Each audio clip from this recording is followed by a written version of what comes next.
Welcome back to the channel everyone. मैं हूं CA कविता। आज हम डिस्कस करेंगे कि सेक्शन 95 ईसीओ और सेक्शन 52 वाले ईसीओ में क्या डिफरेंस होता है। बहुत से लोगों के पास दोनों जीएसटी रिटर्न होंगी, 95 की भी और 52 वाली भी, लेकिन जीएसटी रिटर्न में गलती किस वजह से होती है? क्योंकि हमें एग्जैक्ट बाइफर्केशन नहीं पता होता कि ईसीओ अंडर सेक्शन 95 कौन से हैं और ईसीओ अंडर सेक्शन 52 कौन से हैं। तो इस कंप्लीट बाइफर्केशन को आज की इस वीडियो में हम लोग डिस्कस करेंगे। देखिए, वीडियो को स्टार्ट करने से पहले हम लोग ये समझ लेते हैं कि एक्चुअल में ईसीओ क्या होता है। ईसीओ हम किसको बोलते हैं? ईसीओ हमारे पास क्या होता है? Electronic commerce operator. ये ईसीओ जो है एक तरीके से एक एग्रीगेटर का काम करता है, यानी कि एक ऐसे पर्सन का काम करता है जो कि सप्लायर को और रिसीवर को, इन दोनों को कनेक्ट करता है। ये सप्लायर और रिसीवर दोनों को कनेक्ट करता है। देखिए, जैसे मैं बात करूं जोमेटो की, जोमेटो क्या करता है? जो सर्विस प्रोवाइडर है, सर्विस प्रोवाइडर से कांटेक्ट करता है, क्लियर। और यहाँ दूसरी तरफ सर्विस रिसीवर से कांटेक्ट करता है। ये सामान किसे लेता है? सर्विस प्रोवाइडर से, और प्रोवाइड किसको करता है? सर्विस रिसीवर्स को। यानी इन दोनों को कनेक्ट करने का काम किसका रहता है? ईसीओ का। जैसे कि अमेजोन की बात करें, अमेजोन क्या करेगा? जो डिफरेंट सप्लायर मार्केट में है उनसे सामान लेकर के किसको पहुंचाएगा? जो कि सर्विस या फिर गुड्स रिसीवर होते हैं, क्लियर। तो इन दोनों को कनेक्ट करने का काम किसका रहता है? एक एग्रीगेटर का रहता है। उस एग्रीगेटर को हम क्या बोलते हैं? ईसीओ। ये ईसीओ गुड्स भी प्रोवाइड करवा सकता है और सर्विसेज भी प्रोवाइड करवा सकता है। ईसीओ का मतलब आप सभी लोगों को समझ में आ गया होगा। अब जैसे कि हम जोमेटो की बात करें, जोमेटो क्या करता है? जोमेटो सर्विसेज प्रोवाइड करता है क्लाइंट को, लेकिन ये अपना कोई फूड नहीं बनाता। ये क्या करता है? रेस्टोरेंट से फूड सर्विसेज लेता है और आगे जाकर के किसको प्रोवाइड कर देता है? क्लाइंट को प्रोवाइड कर देता है। इसके बदले में ये प्लेटफॉर्म फीस चार्ज करता है। किससे? रेस्टोरेंट से। प्लेटफॉर्म फीस ये किससे लेगा? रेस्टोरेंट से लेगा। और इसके जो पर्सन हैं वो आगे डिलीवरी क्लाइंट को प्रोवाइड कर देते हैं। क्लाइंट जो है, क्लाइंट डायरेक्टली पेमेंट किसको करता है? डायरेक्टली पेमेंट रेस्टोरेंट को भी कर सकता है और डायरेक्टली पेमेंट जो एग्रीगेटर है, एग्रीगेटर को भी कर सकता है। तो दोनों केसेस में क्या चीजें रहेंगी वो भी हम आज की इस वीडियो में कंप्लीट डिस्कस करेंगे कि दोनों सिनेरियोज में अलग अलग कैसे रहेगा। अगर वो इसी को पेमेंट करता है तो उसको जीएसटी रिटर्न में कैसे दिखाना है, अगर वो रेस्टोरेंट को डायरेक्टली पेमेंट करता है तो उसको आपने जीएसटी रिटर्न में कैसे दिखाना है। अब हम देखेंगे कि जो 95 ईसीओ है और जो सेक्शन 52 ईसीओ है, इन दोनों में फर्क क्या होता है। देखिए, जो 95 का ईसीओ होता है ये कुछ एक नोटिफाइड सर्विसेज पर ही लगता है। जो भी नोटिफाइड सर्विसेज नोटिफाई क्यों है अलग से गवर्नमेंट ने, सिर्फ इसके ऊपर आपके पास क्या लगेगा? 95 लगेगा। और बाकी सभी पे क्या लग जाएगा? बाकी सभी पे सेक्शन 52 वाला टीसीएस लग जाएगा। कंप्लीटली इसको समझते जाओ। अगर आप लोगों ने ये चीजें कंसेप्ट ध्यान से समझ लिए तो आपको कहीं भी 95 और 52 को बाइफर्केट करने में दिक्कत नहीं होगी। जीएसटी रिटर्न फाइलिंग के अंदर आप लोगों को दिक्कत नहीं होगी। सबसे पहले तो देखिए, इसमें 4 सर्विसेज हमारे पास आती हैं सेक्शन 95 ईसीओ में। सबसे पहली सर्विसेज आपके पास क्या है? Passenger transportation services. Passenger transportation services कौन सी होती है? जो आपके पास ओमनी बस है, ओमनी बस को साइड में रख दो। उसके अलावा जो कैब हो गया, अदर मोटर व्हीकल्स हो गया जो कि ईसीओ के थ्रू सप्लाई कर रहे हैं। ध्यान से सुनिए, कैब और जितनी भी अदर मोटर व्हीकल्स हो गए अदर देन ओमनी बस, ये जितने भी व्हीकल्स हैं, अगर आप इसको सर्विसेज दे रहे हैं कहाँ से? ईसीओ के थ्रू, तो यहाँ ईसीओ होगा टैक्स लाइबल, ईसीओ लाइबल होगा टैक्स को पे करने के लिए। आपने टैक्स को पे नहीं करना है। फॉर एग्जाम्पल, एक कैब ड्राइवर ने ओला के थ्रू सर्विसेज दी किसी भी क्लाइंट को, तो यहाँ पे ओला टैक्स पे करेगा, वो जो आपका कैब ड्राइवर है, कैब ड्राइवर टैक्स पे नहीं करेगा। क्लियर हो गई मेरी बात? Yes ma'am. नाउ अब अगर मैं बात करूं ओमनी बस की, ओमनी बस के केस में ना आपने एक चीज और कंसीडर करनी है। यहाँ तो डायरेक्टली हमने बोल दिया कि ईसीओ टैक्स देगा, but in case of omni बस आपने देखना है कि क्या सप्लायर कंपनी है या फिर सप्लायर कंपनी नहीं है। अगर सप्लायर जो है वो कंपनी है तो इस केस में सप्लायर टैक्स पे करेगा। ध्यान से मेरी बात सुनिए, अगर ओमनी बस जो है वो कंपनी है तो इस केस में सप्लायर को टैक्स पे करना है, ईसीओ को टैक्स पे नहीं करना। अगर ओमनी बस जो है सप्लायर अदर देन कंपनी है तो ईसीओ टैक्स पे करेगा, सप्लायर टैक्स पे नहीं करेगा। मेरी बात समझ में आ गई आप लोगों को? तो आपके पास 2 कंडीशंस हो गई। सबसे पहले तो अगर पैसेंजर ट्रांसपोर्टेशन है, पैसेंजर ट्रांसपोर्टेशन में हम ये देखेंगे कि ओमनी बस है या अदर देन ओमनी बस है। अदर देन ओमनी बस है तो always eco will pay tax. Omni बस है और उसमें अगर कंपनी आ गया तो कंपनी के इसमें सप्लायर पे करेगा, और अदर देन कंपनी है तो इस केस में ईसीओ ही टैक्स पे करेगा। तो यानी सिर्फ एक कंडीशन आई जब सप्लायर टैक्स पे करेगा, एक तो वो कंपनी हो और दूसरा ओमनी बस का केस हो तो सप्लायर पे करेगा। अदरवाइज हमेशा पैसेंजर ट्रांसपोर्टेशन के केस में ईसीओ ही टैक्स पे करेगा। क्लियर हो गया आप सभी को? ओके जी। नाउ अब इसको, ये कौन सी एंट्री है? Entry number A. Entry number D की बात करेंगे, बी और सी हम एक साथ लेंगे, ए और डी एक साथ लेंगे। एंट्री नंबर डी में कौन सी सर्विसेज आती हैं जी? Restaurant services. क्लियर? एक तो हमारे पास पैसेंजर ट्रांसपोर्ट सर्विसेज आया, दूसरा हमारे पास रेस्टोरेंट सर्विसेज आया, जहां पे ईसीओ जो है वो टैक्स पे करेगा। बट रेस्टोरेंट सर्विसेज में भी जो स्पेसिफाइड प्रीमाइसेस हैं, स्पेसिफाइड प्रीमाइसेस का टैक्स कौन पे करेगा? सप्लायर पे करेगा। अदर देन स्पेसिफाइड प्रीमाइसेस है तो ईसीओ ही टैक्स पे करेगा। अब आप बोलोगे कि मैम स्पेसिफाइड प्रीमाइसेस इसमें कौन से हो गए? ऐसे कौन से प्रीमाइसेस हैं जो कि स्पेसिफाइड है? अब स्पेसिफाइड प्रीमाइसेस मैं आपको बताती हूँ। देखिए, स्पेसिफाइड प्रीमाइसेस मतलब आप लोग रेस्टोरेंट सर्विसेज प्रोवाइड कर रहे हैं लेकिन साथ साथ रूम्स भी अपने रेंट पे देते हैं। तो अगर आप लोग रूम रेंट पे देते हो तो प्रीसीडिंग फाइनेंशियल ईयर यानी पिछले फाइनेंशियल ईयर में चेक करना है, इस फाइनेंशियल ईयर में नहीं। पिछले फाइनेंशियल ईयर में अगर यूनिट ऑफ अकोमोडेशन आपने किराए पे दी थी, रेंट पर दी थी, और उसका जो रेंट है वो एक्सीडिंग 7500 पर डे था, पर यूनिट पर डे। अब पर यूनिट पर डे मतलब एक रूम का रेंट अगर 7500 रुपए से ज्यादा आपने चार्ज किया है कब? प्रीसीडिंग फाइनेंशियल ईयर में, तो आप लोगों का जो रेस्टोरेंट है वो एक तरीके से स्पेसिफाइड प्रीमाइसेस में माना जाएगा। यहाँ पे टैक्स कौन देगा? यहाँ पे टैक्स सप्लायर देगा। क्लियर? नाउ सेकंड थिंग, अगर सप्लायर ने फाइल कर दी डिक्लेरेशन, ठीक है, डिक्लेरेशन अगर सप्लायर ने फाइल कर दी, वो खुद से ही डिक्लेयर कर रहा है कि मेरा जो प्रीमाइस है वो स्पेसिफाइड प्रीमाइस है, मैं स्पेसिफाइड प्रीमाइस में रहता हूं, तो इस केस में आप लोगों का जो टैक्स है वो कौन पे करेगा? वो सप्लायर पे करेगा। हाँ, सप्लायर पे करेगा। अगर मैं बात करूं कोई नया पर्सन रजिस्टर्ड हो रहा है, अगर नया पर्सन रजिस्टर्ड हो रहा है तो विद इन 15 डेज उसको, रजिस्ट्रेशन के 15 डेज में उसको डिक्लेरेशन फाइल करनी होती है। अगर विद इन 15 डेज उसने डिक्लेरेशन फाइल कर दी तो यहाँ पे सप्लायर टैक्स पे करेगा। ऑल रजिस्ट्रेशन है तो आपके पास 31 मार्च तक का टाइम होता है। 31 मार्च तक आप लोगों ने डिक्लेरेशन देनी होती है। 31 मार्च तक आपने डिक्लेरेशन दे दी तो नेक्स्ट फाइनेंशियल ईयर से आप लोगों का जो प्रीमाइस है वो स्पेसिफाइड प्रीमाइसेस के अंदर काउंट होना शुरू हो जाएगा। तो अब इस चीज की क्लैरिटी आप लोगों को अच्छे से आ गई कि स्पेसिफाइड प्रीमाइस है तो सप्लायर टैक्स पे करेगा, अदर देन स्पेसिफाइड प्रीमाइस है तो आपके पास ईसीओ जो है वो टैक्स पे करेगा। अब जैसे आप लोगों ने जोमेटो से सर्विसेज ली, जोमेटो से इस रेस्टोरेंट ने सर्विसेज ली हैं और इस रेस्टोरेंट के अंदर जो रूम्स हैं, रूम्स का रेंट अगर 7500 से ज्यादा है, ध्यान से मेरी बात सुनिए, अगर 7500 से ज्यादा है तो इस केस के अंदर कौन पे करेगा टैक्स? यहाँ पे ये जो रेस्टोरेंट है यही टैक्स पे करेगा, ईसीओ टैक्स पे नहीं करेगा। बट अगर यहीं पे कोई रूम रेंट जो है प्रीसीडिंग फाइनेंशियल ईयर में 7500 से ज्यादा नहीं था तो यहाँ पे कौन टैक्स पे करेगा? यहाँ पे ECO will be liable to pay tax. छोटा सा एक इसके अंदर आपने चीज ध्यान रखनी है रूम रेंट का, अगर इसने स्पेसिफाइडली खुद से ही डिक्लेयर कर दिया तो वहां पे कौन पे करेगा? वहां पे रेस्टोरेंट पे करेगा, जोमेटो पे नहीं करेगा। नेक्स्ट अगर मैं बात करूं यहाँ पे पैसेंजर सर्विसेज की, अब यहाँ पे देखिए आपको कैब दिख रही है, कैब ने उबर से क्या लिया? कैब ने उबर से सर्विसेज ली। अब कैब ने अगर उबर से सर्विसेज ली है तो यहाँ पे टैक्स कौन पे करेगा? यहाँ पे ये उबर ईसीओ टैक्स पे करेगी। बट यहीं पे ओमनी बस होती, यहीं पे क्या होती? ओमनी बस होती, और ओमनी बस के केस में वहां पे एक कंपनी होती, ओमनी बस है, सेकेंडली कंपनी है, कौन टैक्स पे करेगा? यहाँ पे सप्लायर टैक्स पे करेगा। बट ओमनी बस तो है लेकिन कंपनी नहीं है, ओमनी बस है लेकिन कंपनी नहीं है, टैक्स कौन पे करेगा? टैक्स उबर पे करेगा। क्लियर हो गई मेरी बात? ये नोट्स अगर आप लोगों को चाहिए डिस्क्रिप्शन बॉक्स में मैंने लिंक दिया है, आप वहां से जा करके जो नोट्स है नोट्स को डाउनलोड कर सकते हो। नाउ आपको दो एंट्रीज बहुत अच्छे से क्लियर होगी। अब हम बात करेंगे नेक्स्ट 2 एंट्रीज की, एंट्री नंबर बी और सी।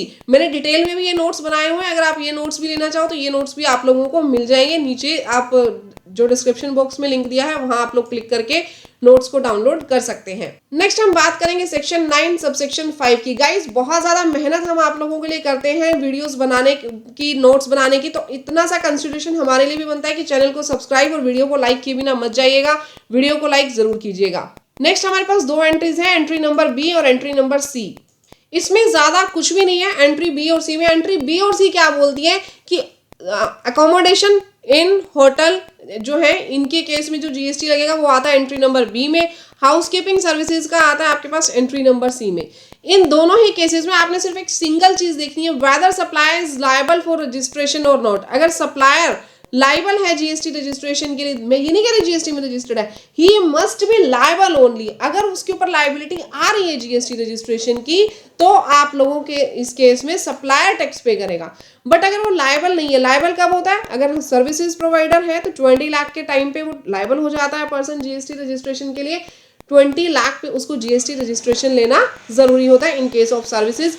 40 लाख पे हमें जीएसटी रजिस्ट्रेशन लेना होता है in case of goods. Clear है everyone? Now if the person is not liable to get registered in GST, तो ECO यहाँ पे जो है वो टैक्स पे करेगा। यहाँ तक क्लियर हो गया? अब ये चार चीजें हमारे पास आई जहां पे जीएसटी रजिस्ट्रेशन लेना जरूरी था। एक तो पैसेंजर ट्रांसपोर्ट के केस में, दूसरा रेस्टोरेंट के केस में। पैसेंजर ट्रांसपोर्ट में भी ओमनी बस अगर कंपनी फैसिलिटीज दे रही है तो वहां पे उसको रजिस्टर नहीं होना, और दूसरा रेस्टोरेंट सर्विसेज में अगर स्पेसिफाइड प्रीमाइसेस है तो सप्लायर टैक्स पे करेगा। मैं दोबारा इसलिए रिपीट कर रही हूँ ताकि आप लोगों के माइंड में ये चीज फिट हो जाए। क्लियर?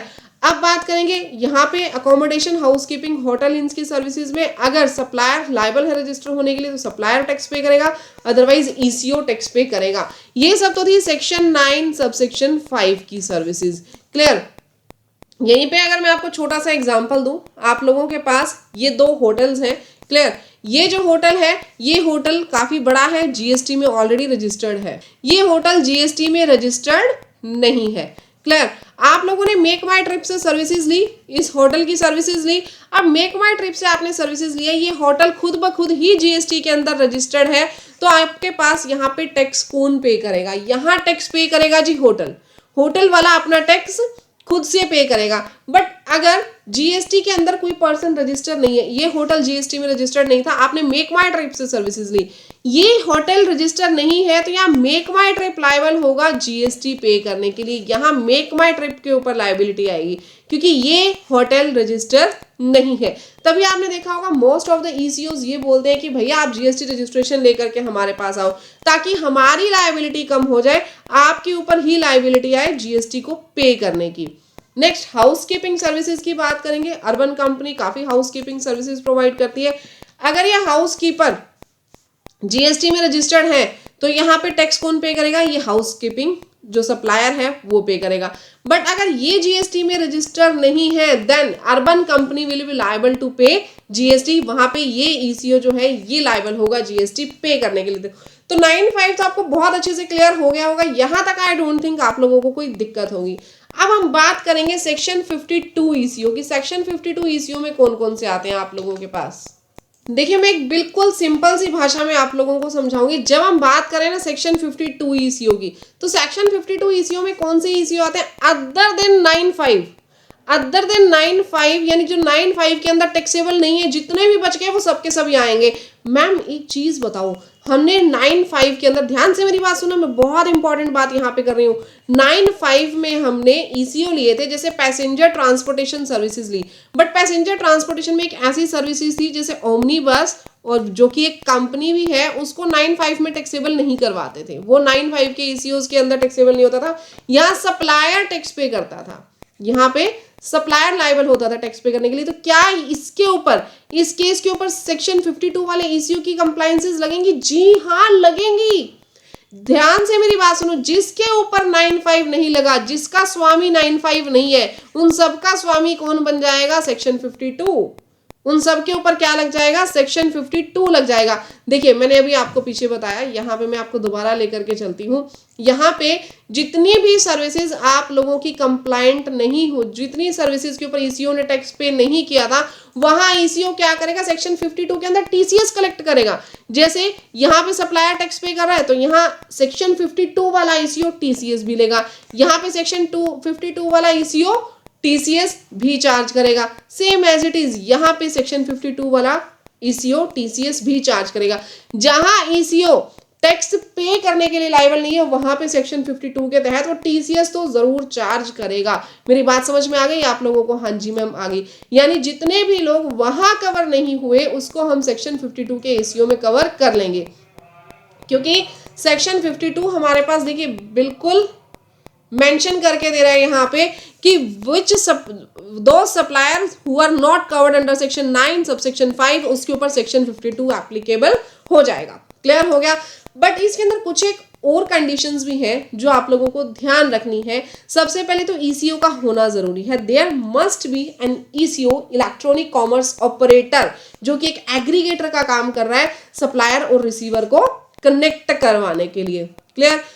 दूसरा, ईसीओ एक एजेंट के तौर पे काम नहीं करना चाहिए। अगर ईसीओ एक एजेंट के तौर पे ही काम कर रहा है, जस्ट बीइंग एन एजेंट, वो सप्लायर और रिसीवर को आपस में कनेक्ट करवा रहा है, तो वहां पे सेक्शन 52 एप्लीकेबल नहीं होगा। अगर वो सिर्फ एजेंट है तो, अगर एजेंट नहीं है, एक एग्रीगेटर का वो काम कर रहा है, तो यहाँ पे सेक्शन 52 लग जाएगा।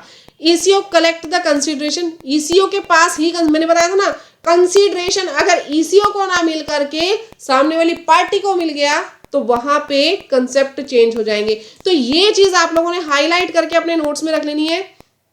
Eco collects the consideration. देखिए जोमेटो की मैं बात कर रही थी पीछे, यहाँ पे जोमेटो की हम लोग बात कर रहे थे। जो यहाँ पे अगर जोमेटो जो है, या अगर मैं अमेजोन की बात करूं, किसी भी प्लेटफॉर्म की बात करूं, अगर ईसीओ कलेक्ट करता है कंसिडरेशन तो आपके पास सेक्शन 52 एप्लीकेबल होगा। अगर ईसीओ ने कलेक्ट नहीं किया कंसिडरेशन तो वहां पे ये सेक्शन एप्लीकेबल नहीं होगा। एक चीज का और आपने ध्यान रखना है, 9(5) में जो ईसीओ आते हैं वो ऑलवेज सिर्फ सर्विसेज प्रोवाइड करते हैं, they are only for services. But section 52 वाले जो ईसीओ वो सर्विसेज के साथ गुड्स भी प्रोवाइड करते हैं, जैसे अमेजन हो गया, फ्लिपकार्ट हो गया, ये गुड्स भी प्रोवाइड करते हैं, सिर्फ सर्विसेज प्रोवाइड नहीं करते। सेकेंडली, सप्लाई जो है वो टैक्सेबल होना चाहिए, under section 9 sub section 5 cover नहीं होना चाहिए। अगर सभी कंडीशंस हैं वो पूरी हो जाती है, सभी कंडीशंस की मैं बात कर रही हूँ, सभी कंडीशंस अगर पूरी हो जाती हैं तो आपके पास टीसीएस जो है वो एप्लीकेबल हो जाएगा। अगर एक भी कंडीशन फेल हो गई तो टीसीएस एप्लीकेबल नहीं होगा। क्लियर। नाउ आगे हम लोग देखेंगे कि टीसीएस जो है वो लगेगा किस पे। देखिए आपने ड्यूरिंग द मंथ, मैं बात करती हूँ अब फैब मंथ की। फैब मंथ के अंदर आपके पास कितनी सप्लाई आई थ्रू ईसीओ? आपके पास 1 लाख की सप्लाई हुई 3 ईसीओ। और जो रिटर्न आए, रिटर्न भी कुछ ना कुछ आते हैं। हो सकता है आपने कुछ एक डॉक्यूमेंट्स, कुछ एक गुड्स जो है वो जनवरी में सप्लाई की हो, लेकिन रिटर्न उसकी गई फैब में, क्योंकि एक लिमिटेड 10 दिन का 15 दिन का टाइम पीरियड होता है जिसके अंदर आप रिटर्न कर सकते हो गुड्स को। जैन में गुड्स सप्लाई की थी, फैब में रिटर्न हो गई, तो फैब में रिटर्न होगी तो इसका तो ऑलरेडी जीएसटी गया हुआ है ना फैब वाली का। अब कैसे करोगे?